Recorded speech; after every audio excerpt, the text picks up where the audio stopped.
Hey, what's up guys? John here. Something very shocking is happening to the US dollar. We are witnessing what I believe is going to be the fall. And I think that what we're going to see next is going to really blow the minds of 300 million Americans. People are anticipating a recession, maybe even a depression, but they're not anticipating the loss of the reserve currency, which I think is going to happen. The US dollar, remember, has only been the reserve currency for 79 years, since 1944.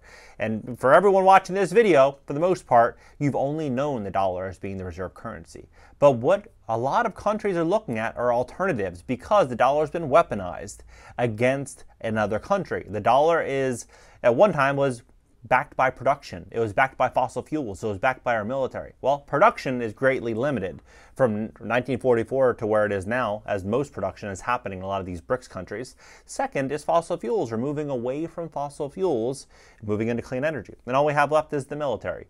And when you have all these countries working together in unison, what does that ultimately mean? Their military would beat ours 10 times out of 10 if they wanted to work together. Now, I believe what we are going to see here is a hell of a lot of uncertainty.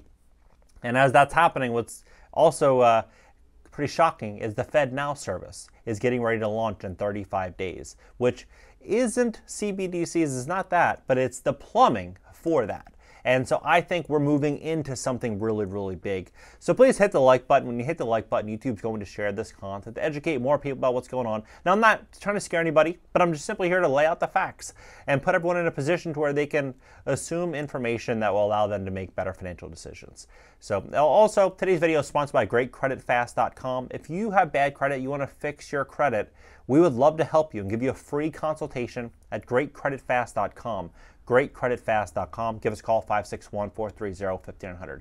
Now remember, in 2008, 2010, when things got pretty bad, banks only lent money to people that were A-plus borrowers. So if you had bad credit, you're out of luck. When we're stepping into where we're stepping into right now, it's going to be the same thing. I think that on steroids. So make sure you have a really clean situation in which you're able to sell to a bank to get a loan. If you want to invest, you want to get business, a loan on your business, you want to get out of debt, doing a balance transfer, any of that. And so here's the list of the countries. So the latest report indicates that the countries ready to join BRICS are Afghanistan, Algeria, Argentina, Bahrain, Bangladesh, Belarus, Egypt, Indonesia, Iran, Kazakhstan, Mexico, Nicaragua, Nigeria, Pakistan, Saudi Arabia, Senegal, Sudan, Syria, the UAE, Thailand, Tunisia, Turkey, Uruguay, Venezuela, and Zimbabwe.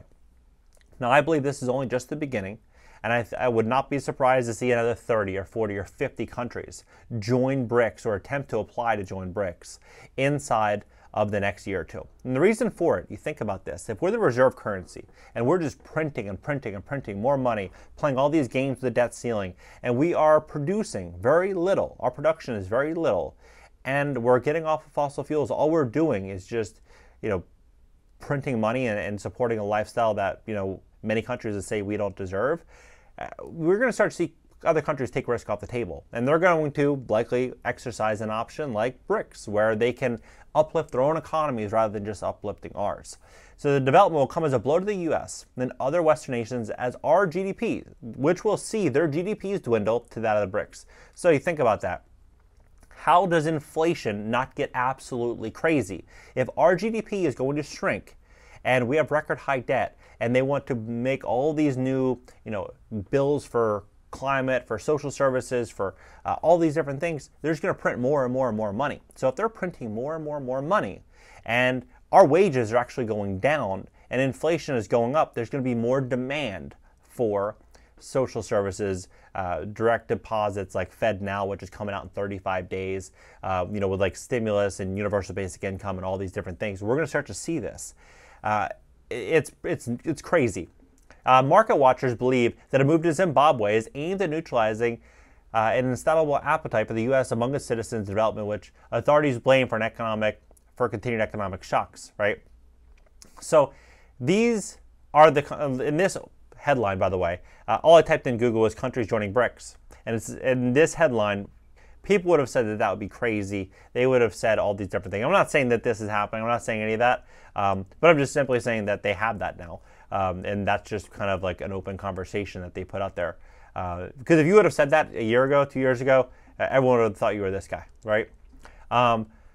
But this came out, Forbes, this came out 5 hours ago.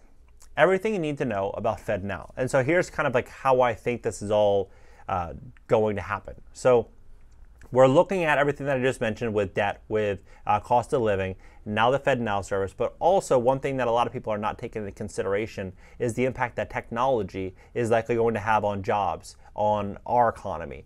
They say that right now, 21.3% of the U.S. economy, U.S. citizens, are dependent solely on government assistance, monthly payments from the government. 21%. So out of 330 million, I mean, you're talking 65 million people that are getting just direct payments. Now, this does not take into consideration the unemployment benefits. This does not take into consideration all of the jobs that could potentially be lost due to AI, tech, robotics in the coming 3, 4, 5 years. They estimate by 2030, 25% of the entire U.S. labor market will be taken through those industries. And so you start to add everything up.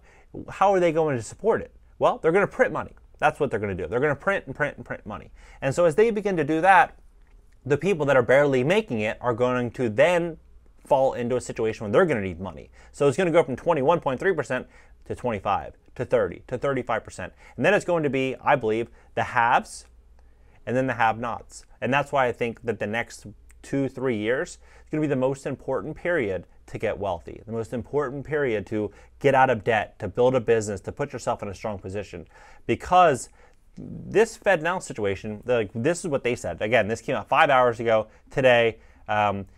They said right here the benefits for the government. So FedNow could have groundbreaking impact on government payments to and from businesses and consumers. For example, the government could potentially receive tax payments and issue tax refunds instantly. Not only does this provide greater convenience for all parties, but it could have implications for the U.S. tax to GDP ratio. Remember, Biden and all, they want to move forward with a whole new tax plan, which is taxing unrealized gains, taxing capital gains, taxing, basically the new tax plan is absolutely crazy. It's nothing like we've ever seen in the past. And so with a situation like this, it would allow them to implement that. In 2021, the tax to GDP ratio in the U.S. was 26.6% according to the OECD data. The average tax to GDP ratio among OECD countries in 2021 was 34.1%. Real-time payments could help reduce cash usage, enabling the government to formalize more of a shadow economy and collect larger proportions of taxes.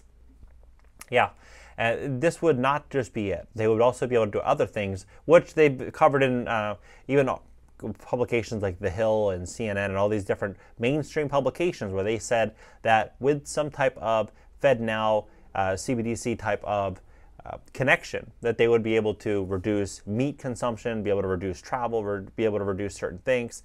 And granted, a year ago, that would have sounded so crazy, but now people are starting to to consider. Look at New York, for example. New York is implementing new restrictions and new ideas about meat consumption and energy usage and all these different things. So I think that this is all going to kind of play together like that.